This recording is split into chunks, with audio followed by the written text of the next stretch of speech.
얼마 전에 친한 친구가 생일이어서 카톡으로 생일 축하 메시지를 남겼습니다. 그 친구가 이런 문자를 보냈어요. 삶을 산다는 건 참으로 경이롭다는 생각이 든다. 경이로운 하루와 순간을 마음껏 누리며 살길 바라요.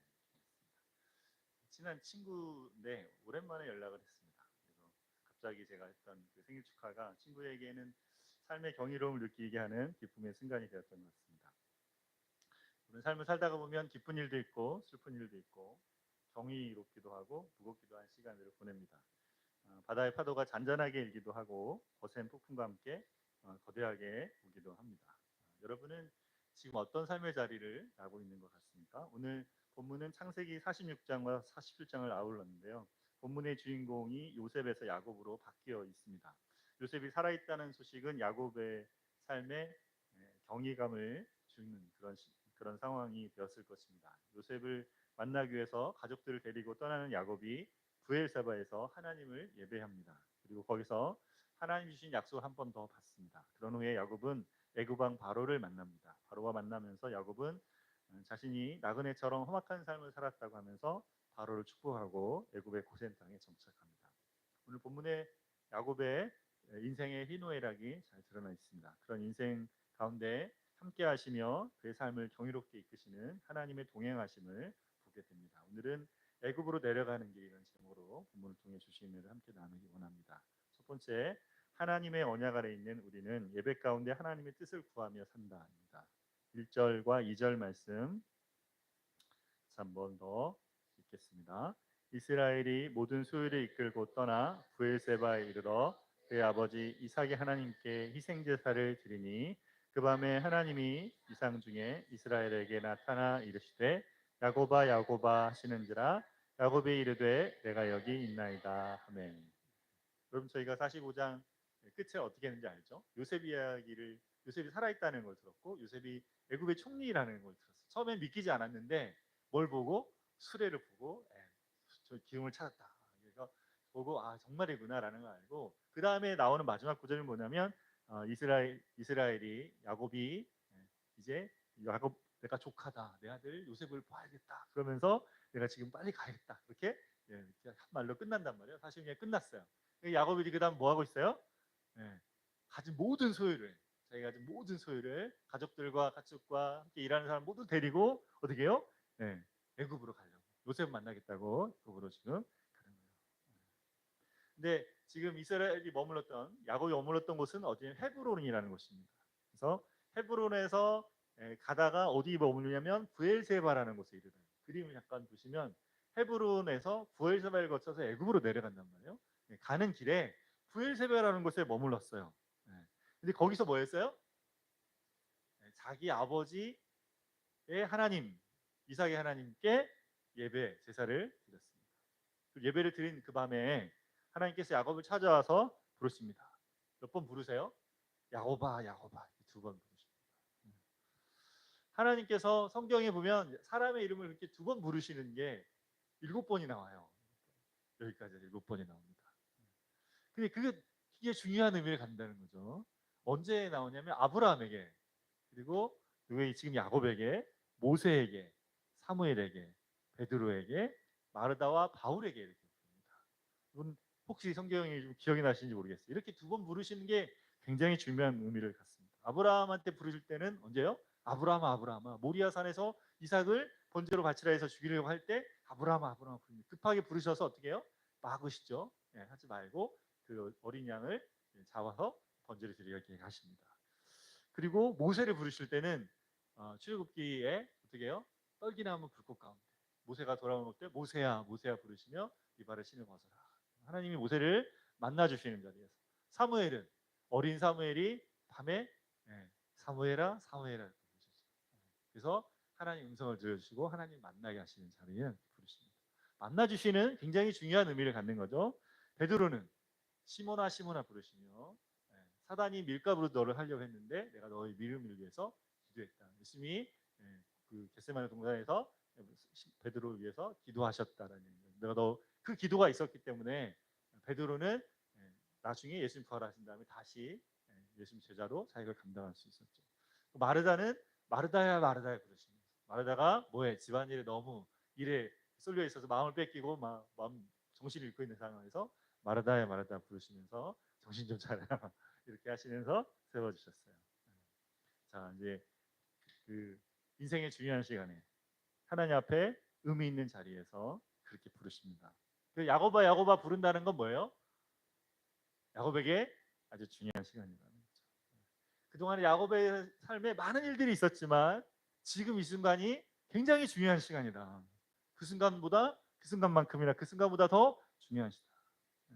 인생의 경이로운 때는 우리가 만든다고 우리가 생각하지만 하나님과 관계하는 우리는 언제가 바로 이때가 하나님이 우리 이름을 부르실 때 우리가 누구인지를 알게 하실 때 누구야 정이라 정이라 이렇게 부르실 때 급하게 하나님이 뭔가 나를 찾으시고 부르시는 그 자리 하나님이 나에게 뭔가 말씀하시는 그 자리가 경이로운 때라는 것을 압니다.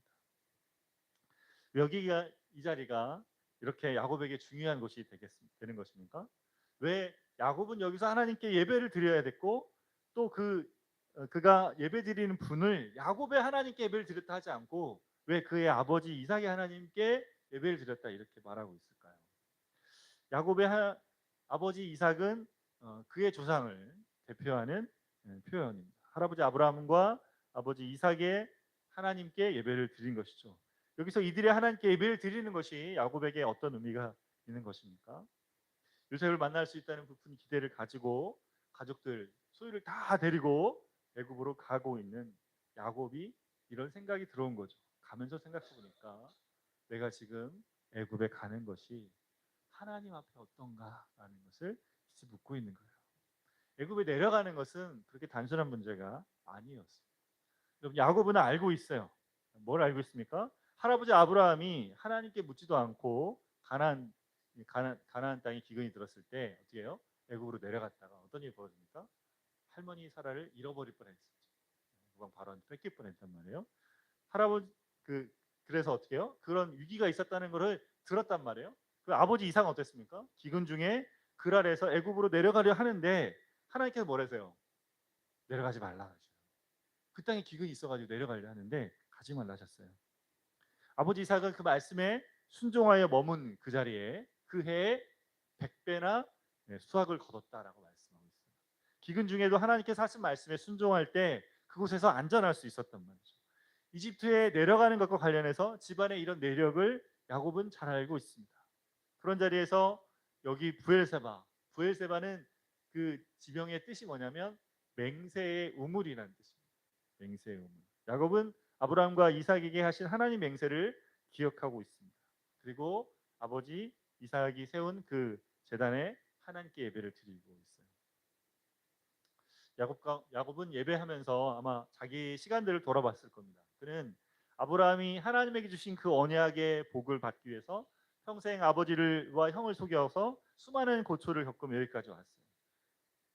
그 가나안 땅에 머물 때 이제 내 인생은 여기에 머물고 이제 여기서 계속 있을 거라 생각했을 거예요.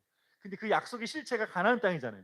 여기를 내가 떠난다면 하나님의 약속, 할아버지 아브라함과 이삭에게 주신 그 약속은 어떻게 될까라는 생각이 혼란스러워졌습니다. 어쩌면 이대로 애굽으로 떠난다면 아브라함과 이삭에게 주신 언약이 깨어질 수도 있겠다는 생각이 들어서 두려웠을지 모르겠어요. 그러면 하나님과 함께 살아가는 우리의 삶의 자리는 이렇게 부엘세바에 머물 때가 있습니다. 인생을 걸고 하나님 앞에 걸어온 기업이 어떻게 될 것인가를 생각해 보아야 하는 자리에 설 때가 있습니다. 오늘 야곱은 그 자리에서 뭐 했어요? 예배를 드렸습니다. 예배를 드렸습니다.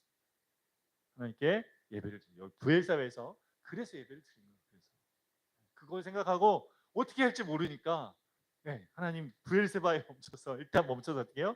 예배를 드리고 있죠. 예배 드림은 그렇게 인생을 걸고 하나님 앞에 그분의 뜻을 구하는 자리로 나아가는 자리죠. 예배 드림은 내 뜻을 내어드리고 하나님의 뜻을 따르겠다는 구함입니다. 야곱은 그렇게 하나님 앞에 나아갔습니다. 요셉을 보고 싶은 자기 마음을 내려놓고 하나님께서 원하시는 것을 구했죠. 애굽에 가도 되는 것입니까? 아니면 여기 가나안 땅 여기 머물러야 되는 것입니까? 여러분 야곱의 모습이 보이십니까? 야곱이 많이 변해 있습니다. 마음으로는 벌써 뭐 했어요? 이미 애굽에 가 있지만 모든 소유를 다 가지고 이미 움직였지만 근데 애굽에 다 내려가기 전에 일을 저지르기 전에 뭐 했어요? 하나님 앞에 머물렀어요. 자기가 그토록 갈망했던 것을 내려놓고 하나님 앞에 먼저 나아간 것이죠. 그런 삶 가운데 우리는 크고 작은 모습으로 브엘세바에 서게 됩니다. 하나님의 유혹과 나의 원함 사이에 머무는 자리, 그런 자리가 인식되면 깨달아진다. 이게 그렇구나. 하나님 뭘 원하시? 나는 이걸 원하는데 이런 것들을 깨달아진다는 것은 여러분이 많이 성숙한 거예요. 많이 성숙한 거예요. 하나님의 백성으로, 하나님 자녀로, 내가 하나님의 뜻을 따라 살아야지라고 생각이 들면 좀 잘하고 계시는 중인 것이죠. 예, 이것이 인식되는 사람은 야곱처럼 하나님께 예배하며 나아가는 것이 필요합니다. 어떻게 예배합니까?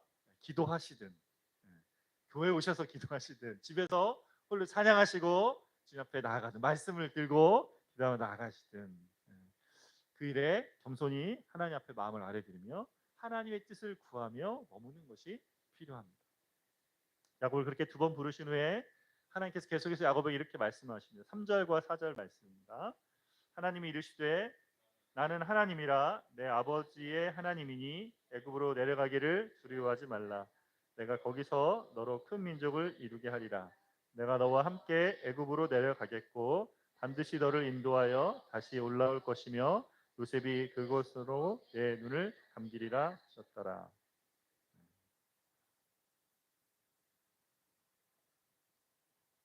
나는 내 아버지의 하나님이다 라고 하시며 애굽으로 내려가기를 두려워하지 말라고 하십니다. 이삭에게는 기근 때문에 애굽에 내려가지 말라 하셨는데 지금 하나님은 야곱에게는 애굽에 내려가기를 두려워하지 말라고 하셔요. 하나님 뭘 말씀하시는 겁니까? 야곱의 마음 안에 있는 두려움, 갈등을 아신다는 것이죠. 사랑하는 요셉을 만나보고 싶지만 하나님이 주시겠다는 약속의 땅을 떠나는 것에 대한 마음의 갈등을 아신다는 것입니다. 그래서 말씀하시는 거예요. 애굽에 내려가기를 두려워하지 말라. 지금은 애굽에 내려갈 때라는 것이죠. 이삭 때에는 내려가지 않아야 했고 야곱은 내려가야 됐어요. 두 가지 다 하나님의 계획 아래 있는 것이었습니다. 거기 하나님께서 덧붙여서 이것을 말씀하시죠. 3절 하반절과 4절에 네 가지를 이야기하십니다. 내가 거기서 너로 큰 민족을 이루게 하겠고 내가 너와 함께 애굽에 내려가겠고 반드시 너를 인도하여 다시 올라올 것이고 요셉이 그의 손으로 내 눈을 감기리라 하십니다. 야곱의 남은 인생의 청사진이 여기 다 그려져 있습니다. 큰 민족을 이루게 하겠고 지금 애굽에 내려가는 길은 오랜 시간이 필요한 여정. 나중에 말씀 보니까 66명의 야곱의 가족들이 66명의 요셉의 가족들 4명에 이렇게 해서 70명이 그곳에 애굽에 머물게 되지만 400년 후에 하나님이 아브라함에 약속했던 400년의 시간이 흐르고 나면 남자만 60만 명, 전체 200만 명이 넘는 사람 되는 민족으로 성장하게 되겠다는 거죠. 요셉이 내 눈을 감기리라 하십니다. 지금 130세인 야곱은 애굽에서 18년을 살고 148세에 죽게 됩니다. 이렇게 야곱에게 애굽에서 죽게 될 것을 말씀해 주고 계시는 것이죠. 그리고 반드시 너를 인도하여 다시 올라올 것이며 여기 너는 야곱과 그의 자손 모두를 가리킵니다. 야곱에게는 죽은 후에 약속의 땅 여기 가나안에 장사되겠다고 말씀하시는 것이죠. 더불어 야곱의 자손들을 반드시 인도하여 다시 약속의 땅에 오게 하겠다라고 하시는 것입니다. 누가 하겠다고 하십니까? 하나님께서 하신다는 것이죠. 하나님께서 그냥 멀리서 이 일이 저절로 되게 하신다는 것을 하지 않으시고 어떻게 하신다고 말씀하십니까? 내가 너와 함께 애굽에 내려가겠다 말씀하십니다. 야곱이 가는 걸음에 함께 하실 것을 약속하세요. 이렇게 나이든 지금 130세의 야곱에게도 여전히 하나님의 함께 하심, 동행이 필요했습니다. 인생의 내딛는 발걸음에는 평생 동안 하나님께서 함께 하심이 중요합니다. 하나님이 함께 하시면 그것으로 모든 것이 해결이 나죠. 어려움이 없다는 것이 아니라 그 모든 어려움을 이겨낼 수 있게 하신다는 것입니다. 누구에게 계세요? 요셉에게도 그렇잖아요. 하나님이 함께 하셔서 형통케 하셨습니다. 근데 형통함이 뭐예요?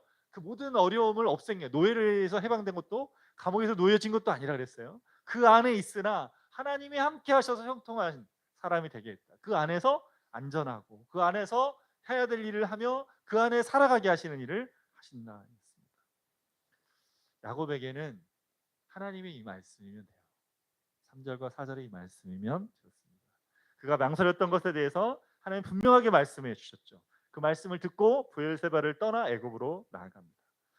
여러분 그냥 헤브론에서 애굽으로 그냥 내려간 것과 헤브론에서 브엘세바에서 예배를 드린 후에 하나님 주신 이 언약의 말씀을 가지고 내려간 것과는 분명히 다른 것이죠.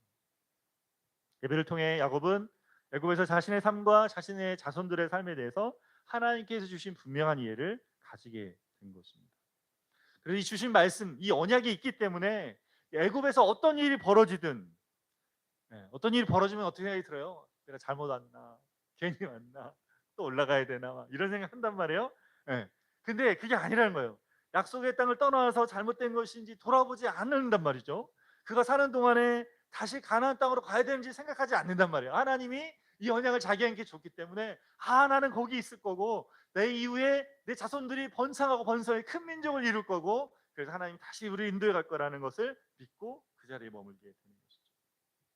삶의 중요한 기로에서 중요한 결정 앞에 둘 때 오늘은 우리는 야곱처럼 하나님 앞에 나아가 예배하며 그것을 하나님께 물어야 합니다.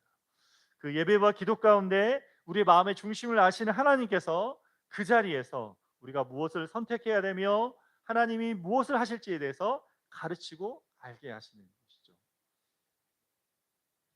알게 됩니다. 어떻게 알게 됩니까? 알게 하십니다. 주님이 우리에게 알게 하시죠. 여러분 지난주에 저희가 수요일에 유니세프 예배를 끝나고 최근 그 유니스트에는 석박 과정이라는 게 있는데 석사와 박사를 같이 하는 과정이 있어요. 그래서 석사가 끝나고 박사를 가는 과정에 QE라는 시험을 봅니다. 퀄러파잉 이그잼이라고. 이 석사가 마치고 박사를 할 만한 사람이냐라는 것들을 하는데 얼마 전에 이 시험을 봤는데 시험을 떨어진 사람이 있어요. 떨어진 형제가 한 명 있어요. 이 형제가 어, 이렇게 이게 떨어지고 나면 보통은 두 번 기회를 주는데 이과는 특별히 한 번밖에 기회를 안 줘요. 한 번 떨어지면 이제 끝내야 돼요. 석사에서 맞춰야 되는 상황이 된 거죠. 그래서 그 형제와 이제 그 구역리에 사는데 차를 태워다 주면서 교제했습니다. 차 안에서 물어봤어요. 어떻게 하냐 지금 두 가지 이야기. 하나는 지금 석사 과정을 마치는데 논문을 써야 되는데 연구하고 있는 것에 대해서 이거 잘 해결이 안 돼서 어렵다라는 거 하고, 그다음에 이게 끝나도 이걸 마치고 더 공부하고 싶은 마음이 자기는 없고 들어보니까 완전 다른 진로를 지금 계획하고 있는 거예요. 부모님이 교사인데 자기도 선생님이 될까 생각하고 있는. 부모님은 그거 하지 말고 딴 거 해라 이런 얘기를 지금 하고 있다고 했습니다. 그래서 뭘 해야 될지 잘 모르겠어서 근데 자기가 교사도 그렇고 이 다른 일도 그렇고 뭘 해야 될지 왜 해야 되는지 그리고 이렇게 불확실한데 내가 뭔가 마음을 정해서 뭔가를 정해서 간다는 게 무슨 의미가 있는지를 물어봤어요 저한테. 그래서 그게 무슨 의미가 있을까요? 그래서 이야기 나눴습니다. 잠언 16장 9절에 사람이 마음으로 자기의 길을 계획할지라도 그 길을 인도하시는 분이 하나님이시다. 일단 마음을 정하고 뭔가 정하는 마음이 있어야 된다. 우리가 계획하지만 이끌어 가시기 때문에 하나님께서 빌립보서 2장 13절에 너희 안에 행하시는 이는 하나님이시니 자기의 기쁘신 뜻을 위하여 너희로 소원을 두고 행하게 하신다라는 말씀을 함께 나눴습니다. 복을 믿는 우리에게 하나님이 뭐예요? 소원하는 마음. 하나님이 마음에 소원을 주시죠. 흥미롭고 마음에 끌리는 무엇인가를 주신다는 걸 나눴습니다. 그래서 우리가 야곱처럼 살아가는 삶의 자리에 멈춰서 하나님의 뜻을 기다리고 바라고 구해야 된다. 이렇게 얘기를 나눴어요. 그 자리에 뭘 해야 될지 알지 못해서 하나님께서 가장 잘 아시니까 그분께 묻고 가는 게 좋겠다라는 얘기를 나누고, 그러면서 아까 말했던 자꾸 이 연구하는 게 뭐냐면 뇌과학 쪽이에요. 뇌과학, 요즘 AI 같은 뇌과학에서 뭐 하냐면 너무 어려운 거는 인간의 행동을 분석해가지고 그것을 어떤 공식에 넣어서 그거 나온 데이터를 가지고 프로그래밍을 해야 되는 거죠. 자꾸 하는데 이게 자꾸 버그가 생긴대요. 자꾸 안 맞고 자꾸. 그래서 자기가 논문을 이렇게 데이터를 많이 이렇게 모았는데 그거 가지고 논문을 쓸 자료로 정리하려고 하는데 자꾸 버그가 생기니까 이걸 도대체 어떻게 할지 몰라 망연자실한 상태로 있다라는 거예요. 그래서 그 못하면 해결 못하면 기도해야지. 아래고 어떻게 구해야지 했어요. 그 정말 같이 거기서 기도하고 그 지내는 동안에 카톡이 왔어요. 목사님 버그가 잡혔어요. 버그가 잡혔어요. 이제 뭘 쓸 수 있을 것 같아요. 그, 그 형제 안에 앞날에 지금 먼저 이걸 마치는 자리 이것도 맞춰줘야 되죠. 그리고 또 이끌어가실 자리도 바라봐야 되죠. 야, 두 가지 이걸 다 어떻게 주님이 하실까? 이런 생각이 들었는데 하나의 길을 정리해 주시고 그 다음 자리도 함께 나누는 자리가 있겠죠. 하나님이 이끌어 가신 마음에 소원함을 두고 가게 하실 자리가 있을 거다 이야기를 했습니다. 또 봐야 되겠죠? 어떻게 하실지. 네. 애굽으로 내려가는 야곱에게 가장 필요한 것은 하나님이 함께 하시는 거였어요. 이 형제에게도 가장 지금 필요한 거 뭐예요? 하나님이 함께 하시는 거죠. 여러분, 우리 언약 백성, 하나님 백성들에게 가장 필요한 거 뭐예요? 하나님이 함께 하심이 중요합니다. 네. 우리에게 필요한 것은 주님이 늘 함께하며 주님 앞에 행하는 거죠. 출애굽기 33장에 보면 하나님께서 시내산에 십계명을 주신 후에 시내산을 떠나 가나안 땅으로 올라가라고 하십니다. 네. 근데 하나님 뭘 하시냐면 이스라엘 백성들이 그때 우상을 만들었단 말이에요. 그래서 장신구 마음속에 우상을 계속 품고 있는데 하나님 모세에게 이야기하세요. 근데 나는 안 갈 거야. 너희들만 가. 너희들만 올라가. 이렇게 이야기했어요. 근데 뭐예요? 모세가 그래요. 뭐라고 그러냐면 하나님 가시지 않으면 우리도 올려보내지 마십시오. 이렇게 이야기합니다. 여러분, 하나님 없이 가나안 땅을 산다? 젖과 꿀이 흐르는 땅을 산다? 네. 하나님 없이 누리는 부요, 풍요로움, 이것이 우리 삶을 결코 복되게 못한다는 것이죠. 모세가 알고 있는 겁니다. 네. 여러분, 우리가 복음 안에서 하나님을 알고 예수님을 알고 그분과 관계하면서 알아가게 돼요. 하나님이 계시지 않고 예수님이 함께 하시지 않고 성령님이 감각되지 않는 우리 삶이 얼마나 공허한지를 우리가 알아갑니다. 맛있는 걸 먹어도 즐거운 걸 봐도 뭔가 내 마음에 채워지지 않는 자리에 있다는 걸 우리가 알게 됩니다. 네. 여러분, 그런 자리에 우리가 있다면 그냥 지나면 안 돼요. 그냥 그게 아무것도 아무 일도 없는 것처럼 생각하면 안 됩니다. 함께 하시는 하나님 아버지, 함께 하시는 예수님, 성령님을 바라고 구하며 머물러야 되는 것이죠. 여러분, 예수님의 이름은 임마누엘이라는 이름이 있습니다. 임마누엘은 하나님께서 우리와 함께 하신다는 거예요. 그분이 우리와 함께 하시려고 육신을 입고 이 땅에 오셨습니다. 지금도 예수님은 하나님 우편에 우리가 입게 될 부활의 첫 번째 열매로 우리 육체를 입고 계십니다. 예수님은 보라, 내가 세상 끝날까지 너희와 항상 함께 있으리라고 약속하셨습니다. 어떻게 예수님이 우리와 함께 하심을 알게 됩니까? 사도 바울은 에베소 3장에 믿음으로 예수 그리스도를 너희 마음에 계시게 하옵시고를 놓고 기도했어요. 복음 안에 주신 약속을 믿고 하나님 아버지께 기도할 때 우리가 알게 돼요. 주님이 우리와 함께 하시며 그분의 뜻을 분별하여 살게 하심을 깨닫게 됩니다. 야곱처럼 브엘세바와 같은 삶의 기로에 서 있지는 않으십니까? 그 자리에서 하나님께 예배하며 믿음으로 주님을 마음에 모셔드리며 함께 하시는 주님의 선하시고 기뻐하시고 온전하신 뜻을 분별하며 살아가는 저 여러분 되시기를 바랍니다. 두 번째로, 하나님의 언약 아래 있는 우리는 세상을 축복하며 산다. 그렇게 야곱의 가족들은 애굽으로 내려갔습니다. 요셉은 바로 왕에게 가족들이 왔다는 것을 알립니다. 그리고 5명의 형제들을 데리고 바로를 만납니다. 너희들이 직업이 뭐냐 하는 게 이야기할 때 목축하는 사람들이라는 것을 듣고 바로는 목축하기 좋은 고센 땅, 애굽의 고센 땅에 거주하게 해주겠다라는 얘기를 하고 바로 왕의 가축들도 돌봐달라. 이런 축산, 공적으로 맡긴 거죠. 축산의 일들을. 그런 일들을 하게 했습니다. 그런 후에 요셉은 아버지 야곱을 바로 왕과 만나게 합니다. 창세기 47장 7절에서 10절까지 말씀을 같이 보겠습니다. 요셉이 자기 아버지 야곱을 인도하여 바로 앞에 서게 하니 야곱이 바로에게 축복하며 바로가 야곱에게 묻되 내 나이가 얼마냐? 야곱이 바로에게 아뢰되 내 나그네 길의 세월이 140년이오니 나이다. 내 나이가 얼마 되지 못하니 우리 조상의 나그네 길의 연조에 미치지 못하나 험악한 세월을 보내었나이다 하고 야곱이 바로에게 축복하고 그 앞에서 나오니라. 바로를 만난 야곱이 뭐예요? 축복했다 이렇게 있습니다. 아마 인사로 축복하는 말을 하였다라고 보면 될 것 같습니다. 그러자 바로가 야곱에게 묻습니다. 네 나이가 몇이냐? 묻습니다. 이 질문에 야곱은 자신의 나이가 130세인 것을 밝힙니다. 그러면서 자신은 조상들의 나그네 길의 나이에 미치지 못한다라고 이야기합니다. 할아버지 아브라함은 175세, 이삭은 180세에 주님의 부름을 받았습니다. 아직 그 나이에 미치지 못하니까 나이를 많이 먹기는 먹었지만 아직 살아야 할 일이 많이 남았다라는 이야기죠. 야곱이 보는 자신의 삶은 나그네 길이었습니다. 인생은 나그네 길입니다. 야곱은 지금 평생 어느 한 곳에 정착하여 살지 못했어요. 어렸을 때 살다가 집을 떠나서 외삼촌 집에 살다가 지금 가나안 땅에 세겜과 헤브론에 살다가 다시 지금 애굽으로 또 이주해 가고 있는 것이죠. 여러분 나그네의 특징은 뭐예요? 언젠가는 떠난다는 것입니다. 여러분 인생을 생각할 때 인생은 늘 나그네 길인 것을 마음에 품고 살아가는 것이 굉장히 중요합니다. 인생은 뭐예요? 늘 변하죠. 계절이 이렇게 변하듯이 날씨가 벌써 좀 너무 더웠는데 저쪽 윗지방은 더울지 모르지만 우리가 조금씩 날이 좀 변하는구나라는 것을 감각.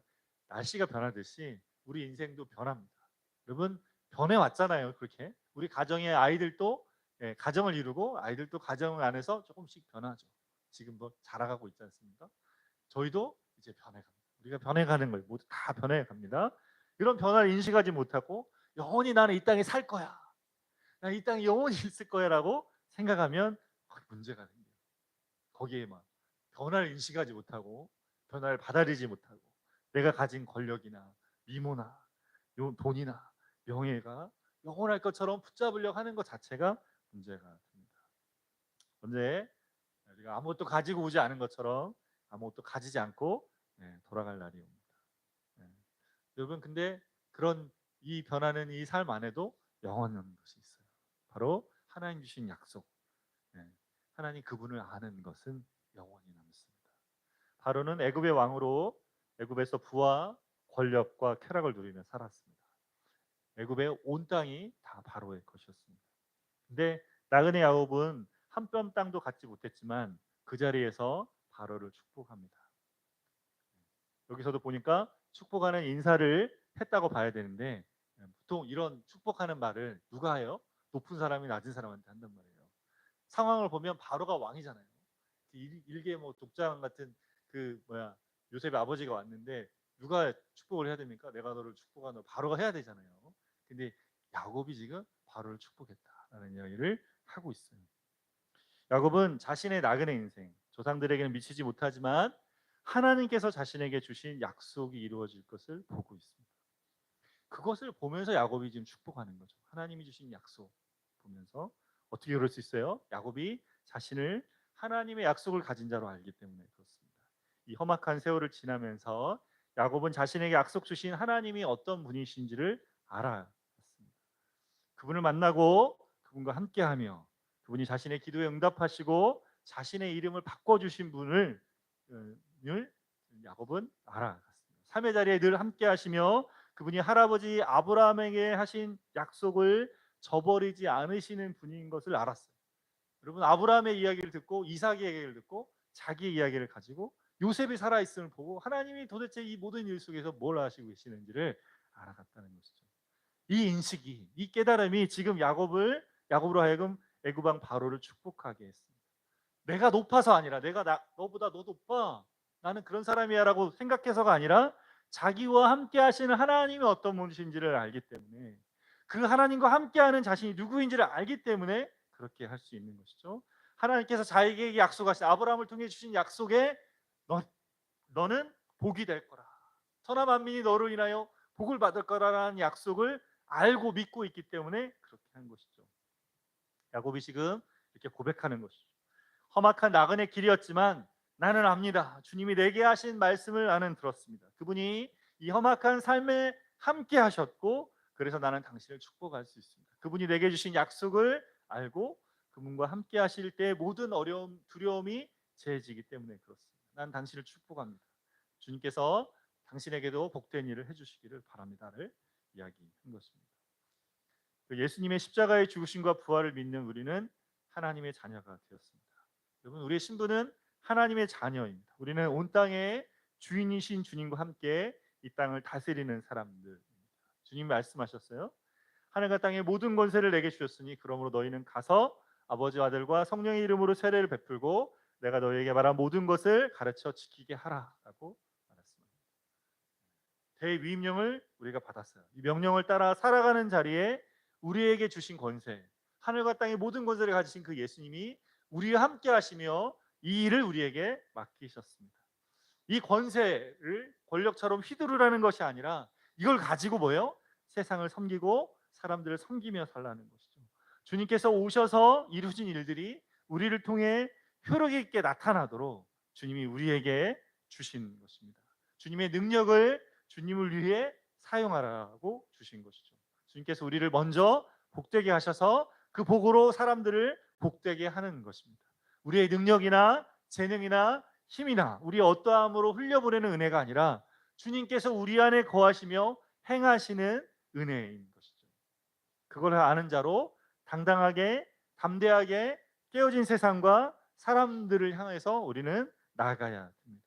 그래서 바울은 에베소서 1장에 그 힘의 위력을 믿는 우리에게 베푸시는 능력이 얼마나 큰지를 알기를 구했습니다. 여러분, 우리도 이것을 구해야 되죠. 깨어진 자리, 정신적인 문제가 있는 사람들이 이 땅에 너무나 많습니다. 마음이 어떻게 해야 될지 몰라서 내 삶의 목표가 무엇인지 어떻게 살아야 되는지 알지 못해서 하나님을 헤매고 있는 사람들이 너무나 많아요. 관계의 자리를 깨어진데 그 깨어진 관계를 어떻게 회복해야 할지 몰라서 앞날을 불안해하는 사람들이 너무나 많이 있습니다. 여러분, 그런 사람들을 볼 때마다 어떻게 해야 돼요? 주변에 우리 가족들이나 또 이웃들이나 회사의 동료들을 볼 때마다 우리가 뭘 해야 됩니까? 야곱처럼 축복해야 됩니다. 축복해야 돼요. 축복한다는 게 내가 당신을 축복합니다. 이렇게 안 하셔도 돼요. 이렇게 하지 않고 어떻게 해야 돼요? 마음으로 주 앞에 아뢰 드려야 되죠. 주님이 우리와 함께 하시는 것을 바라보고 주님이 우리에게 행하시는 것들을 보고 저 사람에게도 주님이 일하여 주십시오. 주님, 저 사람의 삶에도 함께 하여 주십시오. 저 사람이 알지 못하는 주님의 알게 해 주십시오. 저 사람의 삶의 죄에 대해서 저 사람이 깨달아 알게 해 주옵소서. 주님, 보게 해 주옵소서. 주님, 우리를 복되게 하셨습니다. 주님, 복음 안에 우리를 복되게 하셨사오니 나를 통해 주의 은혜가 깨달아지게 하시고 나타나게 하시고 보여주게 하여 주십시오. 주님이 하실 일들을 우리가 바라며 간구해 가는 것이죠. 복음 안에 있는 저와 여러분이 늘 야곱처럼 세상을 축복하는 사람들 되기를 바랍니다.